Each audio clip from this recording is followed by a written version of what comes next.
नमस्कार, स्वागत है आप सभी का डायबिटीज़ ज्ञान चैनल में। और इस चैनल के माध्यम से मैं आपको नई नई जानकारियाँ देता रहता हूँ। और आज का टॉपिक थोड़ा सा अलग है और ये केंद्रित है हमारे एमआर बंधुओं को, यानी कि मेडिकल रिप्रेजेंटेटिव्स को। और उन लोगों के लिए कुछ ज़रूरी बातें मैं इस वीडियो के माध्यम से बताना चाहता हूँ, जो कि मैंने अपनी रोज़मर्रा की प्रैक्टिस में देखा है, समझा है, जाना है, और जो बातें मुझे ठीक लगती हैं वो मैं आपको बता।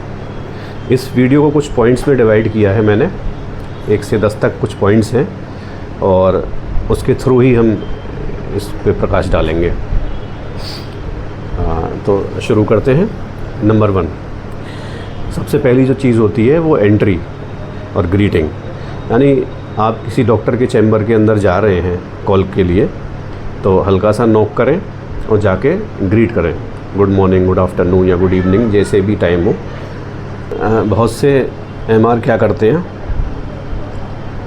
इसमें जो सावधानी आपको बरतने की ज़रूरत है, एक तो डॉक्टर के बहुत ज़्यादा करीब न जाएं, ठीक है, दूर से नमस्ते करें और डिस्टेंस मेंटेन करके रखें।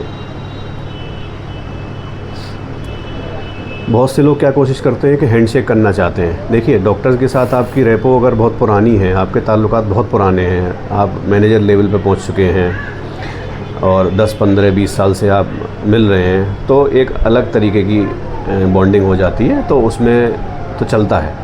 नहीं तो आप अगर फर्स्ट विज़िट के लिए जा रहे हैं और आप मेडिकल रेप हैं, आप चाहते हैं कि आप हैंडशेक करें, तो ये ज़्यादातर डॉक्टर्स को मुझे लगता है कि पसंद नहीं आता है। जब तक आपसे कहा न जाए बैठे नहीं, ठीक है। बहुत से लोग क्या करते हैं, जाते ही बैठ जाते हैं। तो अगर आपको डॉक्टर कह रहा है तो बैठिए, नहीं तो आप खड़े होकर डिटेलिंग करिए, बेस्ट है। वैसे भी 2 मिनट में आपका काम ख़त्म हो जाएगा। तीसरी चीज़, कुछ मेडिकल रेप क्या करते हैं, डॉक्टर से हालचाल पूछते हैं कि सर आप कैसे हैं। भाई सर ठीक है, तभी तो चैम्बर में बैठे हुए हैं, पेशेंट देख रहे हैं। ठीक नहीं भी होंगे तो भी बैठेंगे आके, लेकिन आपके हालचाल पूछने से उनका स्वास्थ्य सही तो नहीं हो जाएगा अगर ख़राब भी है तो। इसलिए डॉक्टर की ड्यूटी है हालचाल पूछने की, आपकी नहीं है। डॉक्टर सबकी हालचाल पूछता है, इसलिए डॉक्टर पूछे तो उसका जवाब दीजिए, आपको नहीं पूछना है कि हालचाल कैसे हैं। बहुत से मेडिकल रेप्स क्या चाहते हैं कि उनकी फ़र्स्ट विज़िट है और अभी अभी उन्होंने कंपनी स्विच की है, दूसरी कंपनी की तरफ से वो काफ़ी साल से डॉक्टर से मिल रहे थे। जैसे ही कंपनी स्विच की तो सोचते हैं कि डॉक्टर पहली विज़िट पे ही हमें 10-12 डब्बों का ऑर्डर दे देगा। ऐसा सोच के ना जाएं चैम्बर में। फ़र्स्ट विज़िट पे ही पीओबी लेने की कोशिश ना करें, ठीक है। 2-3 विज़िट करिए, मिलिए डॉक्टर से और फिर कोशिश करिए कि पीओबी आपको मिले। नेक्स्ट जो आता है, कुछ लोग ज़्यादा कोज़ी होने की कोशिश करते हैं। घर के हालचाल लेंगे, बीवी बच्चों के हालचाल लेंगे। भाई आप रिश्तेदारी में नहीं आए, ठीक है। कोई डॉक्टर आपसे नहीं बात करना चाह रहा इतना खुल के, हो सकता है कोई चाहता हो, लेकिन ज़्यादातर नहीं चाहते हैं। इसलिए आप घर परिवार के हालचाल ना लें तो बेहतर है। बहुत सारी कंपनीज़ क्या करती हैं, जॉइंट वर्किंग पे बहुत सारे मैनेजर्स को भेज देती हैं। ASM, ZSM, RSM, ABM, पता नहीं क्या क्या MM तरह के मैनेजर होते हैं, और वो चैम्बर में 10-12 लोग आगे इकट्ठे हो जाते हैं और डॉक्टर के ऊपर एक प्रेशराइज़ करना चाहते हैं। रिक्वेस्ट करना चाहूँगा कि एक साथ इतने लोगों की जॉइंट वर्किंग ना कराया करें। मेडिकल रेप से एक रिक्वेस्ट है कि धीरे बोलें और तेज़ बोलें।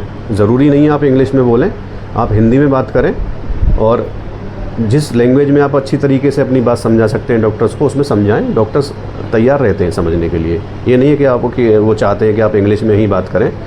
जिस लैंग्वेज में आप फ्लुएंट हैं उसमें बात करिए। नेक्स्ट जो है, बहुत से मेडिकल रेप्स क्या है, रिमाइंडर्स डॉक्टर्स के आगे प्रिस्क्रिप्शन पैड के ऊपर रख देंगे, या डॉक्टर कोई काम कर रहा है उसके ऊपर रख देंगे। ऐसा ना करें। आपको टेबल पे जहाँ जगह दिखती है वहाँ रखें, ना कि किसी चीज़ के ऊपर रख दें। एक लास्ट चीज़ जो मैं बहुत इम्पोर्टेंट है, जो मैं बताना चाहता हूँ कि आपने डॉक्टर्स से कोई एक्टिविटी के बारे में कुछ डिस्कशन किया चैम्बर के अंदर, बाहर आते ही वो उस एक्टिविटी को दूसरे मेडिकल रेप्स को या क्लिनिक में किसी को डिस्क्लोज़ कर देते हैं या डिस्कस करने लग जाते हैं। ये चीज़ ठीक नहीं है। जो चैम्बर में आपने डिस्कस किया उसको चैम्बर के अंदर ही छोड़ के आएँ, उसको बाहर डिस्कस ना करें।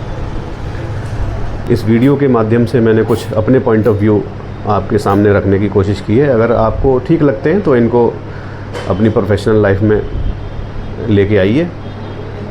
हो सकता है इससे आपका फ़ायदा ही होगा, नुकसान नहीं होगा। तो ये लाइक करिए, सब्सक्राइब करिए चैनल को। धन्यवाद।